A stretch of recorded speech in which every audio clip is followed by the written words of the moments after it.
یہ در حقیقت پورے سال کے لیے اگر آپ اس کا تھوڑا یعنی خیال کر کے اسے اہتمام پروٹوکول کے ساتھ کر لیں نا، یہ پورے سال کے لیے آپ کو موٹیویشن دے دیتا ہے.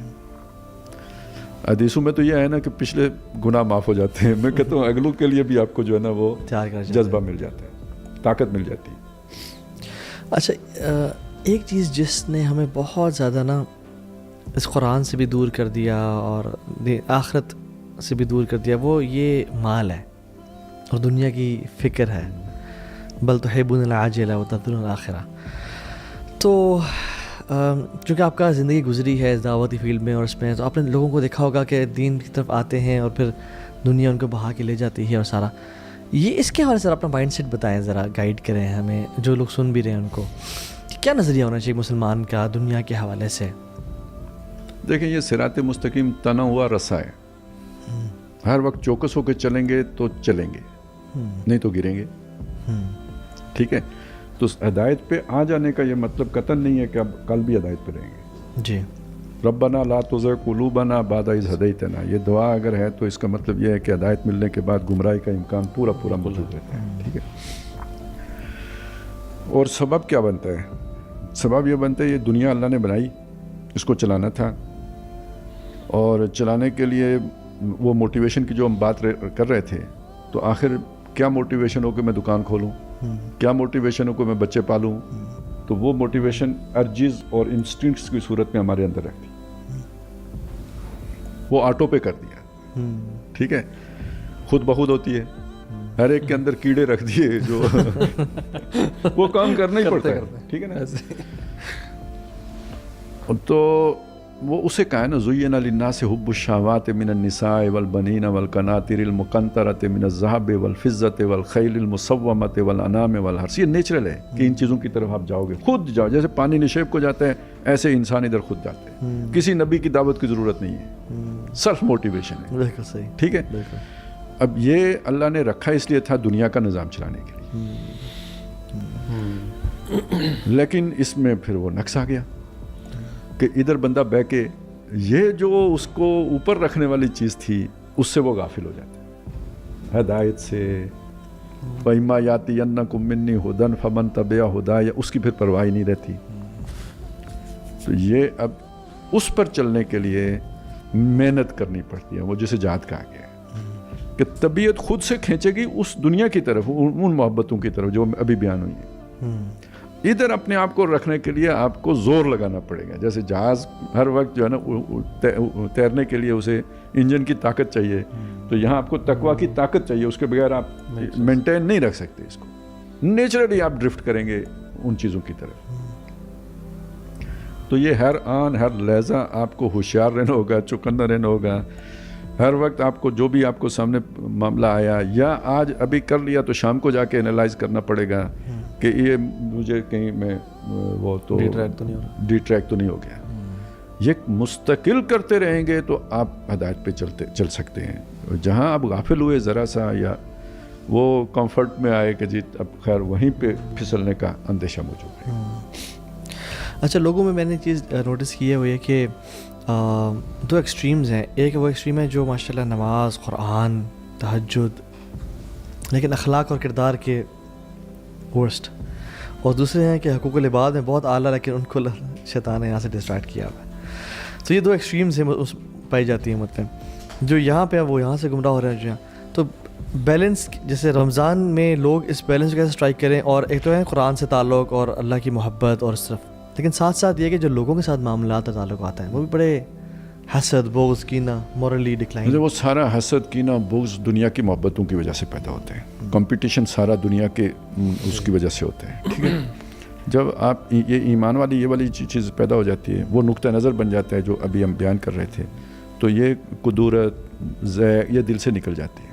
پھر وہ کمپٹیشن اس طرح نہیں رہتا، وہ اللہ کی عطا بن جاتی ہے، اور سوچ ہی پوری بدل جاتی ہے کہ یہ آزمائش کا ذریعہ ہے. جس کو زیادہ دیا وہ بڑی آزمائش میں، جسے تھوڑا دیا وہ کم آزمائش میں.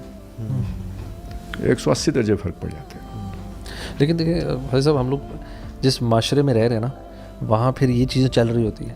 مطلب آپ خود اپنے آپ کو بچا کے تو چلنے کی کوشش کرتے ہیں، لیکن پھر فیملی میں کوئی آ کے آپ کے پاس کوئی ایسی بات کر دے، پھر ذہن میں پھر شیطان بھی. سو یہ جو ماحول ہے، اس کی اہمیت پہ بات کریں کہ آپ نے اپنے ارد گرد کس طرح کا ماحول رکھنا ہے اور اس میں، اور اگر ڈیفیکلٹ ہے تو اس میں بچ کے کیسے چلا جائے؟ دیکھیں یعنی میں مانتا ہوں کہ یہ بات جو آپ نے فرمائی ہے ایسا ہی ہے جو ہوتا ہے. اب اس میں آپ اکیلے کب تک سروائیو کر سکتے ہو؟ بڑا مشکل ہے. تو یہاں پہ اصل میں آپ کو ساتھی چاہیے ہوتے ہیں. بعض اوقات ہو سکتا ہے آپ پھسل رہے ہو وہ آپ کو سنبھال لیں، یا کہیں آپ بیٹھ کے شیئر کرتے ہیں یہ ہو رہا ہے تو آپ کو ایک سہارا مل جاتا ہے دوسرے کمپنی.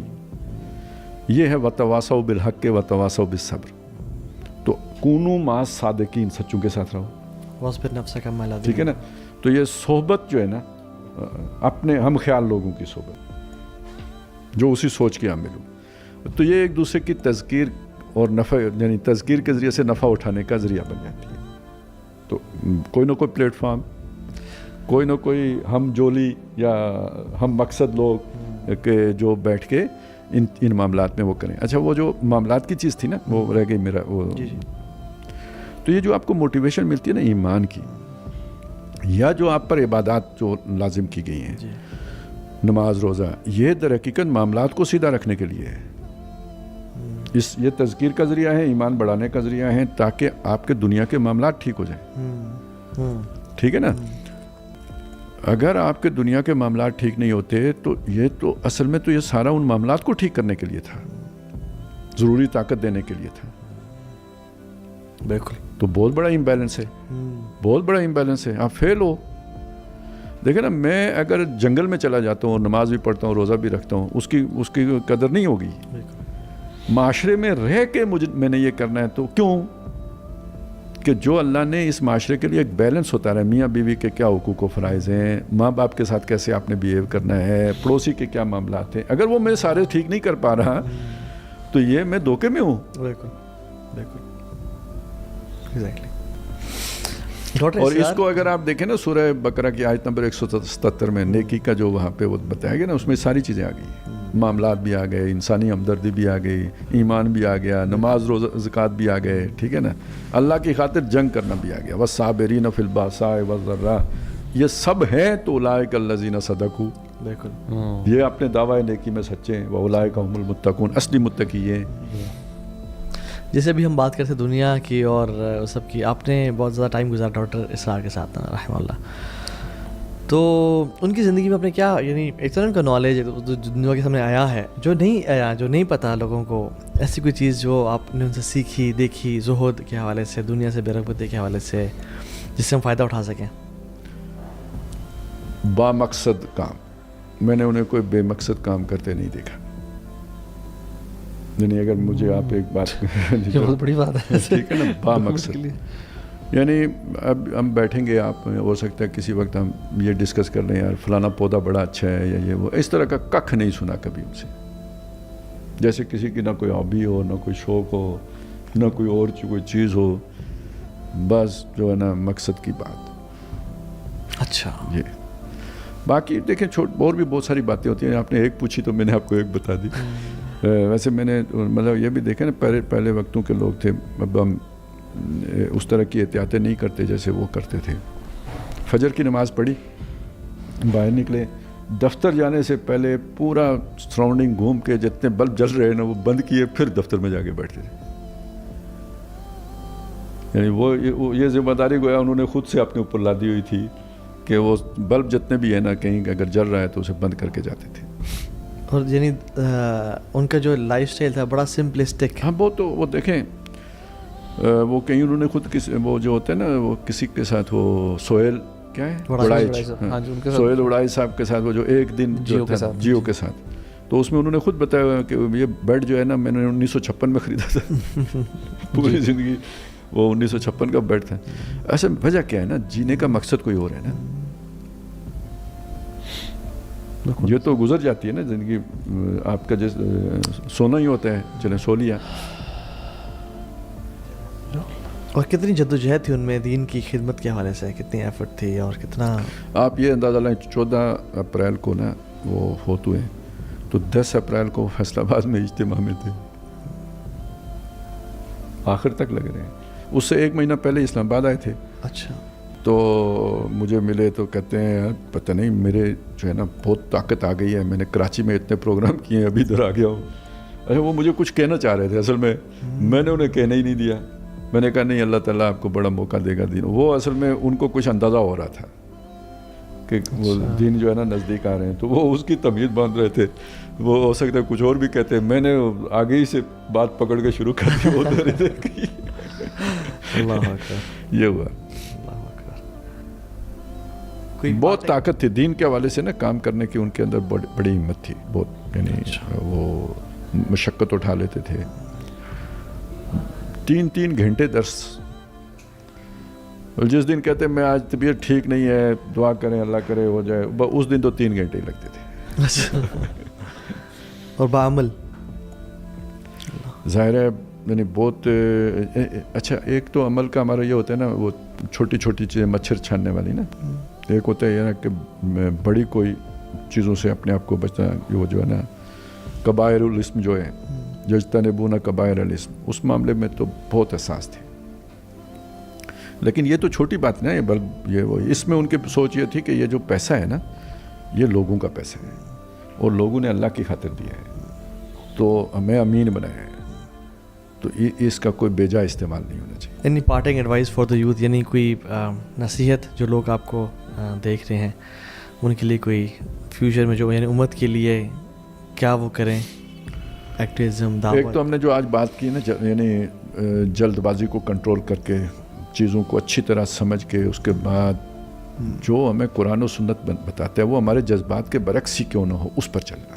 اپنے جذبات کی روح میں نہیں بہنا, بلکہ جو اللہ تعالیٰ نے ہمیں ہدایت دی ہے نا اس ہدایت کے مطابق اپنے آپ کو لے کے چلنا.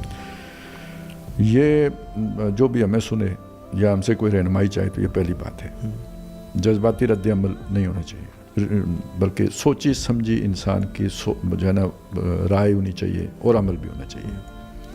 اور دوسری بات یہ ہے کہ دیکھیں یہ جو انسان کی عقل ہے نا, میں آپ کو اپنے تجربے کی بنیاد پہ یہ بات کہتا ہوں کہ یہ کدھر اس نے جانا ہے نا یہ آپ کے اختیار میں نہیں ہوتا. یہ جدھر مڑ جاتی ہے نا ادھر کی لائن یہ سیدھی کر لیتی ہے. اس کے لیے دلائل بنانے قطعاً مشکل نہیں ہوتے. جی صحیح کہہ رہے ہیں. ٹھیک ہے, یہ آپ کو کوئی ماہر نفسیات نہیں بتائے گا. یہ ضرور کسی کے یعنی اس کی کنیکشن ہے جو اس کی سوچ کو سیدھا رکھتا ہے, جسے ہم عقل سلیم کہتے ہیں. آپ ٹیڑھے نتیجے نہ نکالیں, درست نتیجے نکالیں. مجھے جو سمجھ آیا اس کا تعلق قلب کے ساتھ ہوتا ہے. اچھا, آپ کا دل اگر سلیم ہے تو آپ کی عقل سلیم رہے گی, اور دل اگر کج ہے آپ کی عقل کبھی درست نتیجہ نہیں نکالے گی, ٹیڑھا نکالے گی. اور دل کو سیدھا رکھنے والی چیز بنایا اللہ نے سیدھ پر ہے, ٹھیک ہے نا, اور اسے آگے اس کی جو غذا ہے نا وہ قرآن ہے.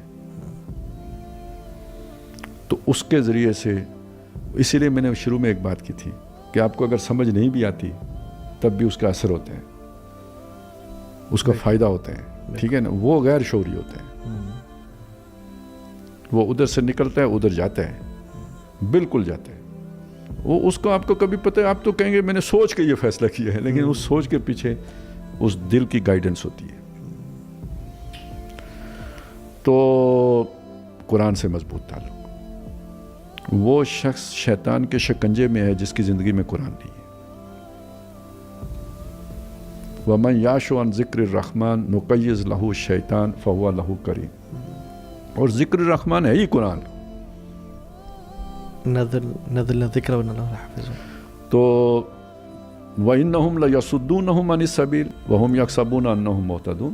وہ شیاطین دوست بن کے انہیں سیدھی راہ سے گمراہ کر دیتے ہیں, وہ سمجھ رہے ہوتے ہیں ہم سیدھی راہ پر ہیں. تو وہ شیطانوں کو بھگانے والی چیز یہ ہے, آپ کی دل کو سیدھا رکھنے والی چیز اللہ کی کتاب ہے. اپنے دل کو یار اور کچھ نہیں ہو سکتا تو کوئی صبح کچھ 2 رکوع پڑھ لیے, کوئی چلے سورہ یاسین پڑھ لی, کوئی ظہر کے بعد تھوڑا حصہ پڑھ لیا, کوئی رات کو سوتے وقت سورہ ملک پڑھ لی. یعنی ہماری روٹین کے اندر قرآن مجید کا جو ہے نا وہ حصہ ہونا چاہیے, ہمارا اوقات اس کے ساتھ صرف ہونے چاہیے. تو اس سے اللہ تعالیٰ حفاظت فرمائیں گے انشاءاللہ. جزاک اللہ خیر. جی بہت بہت شکریہ. بارک اللہ فیک.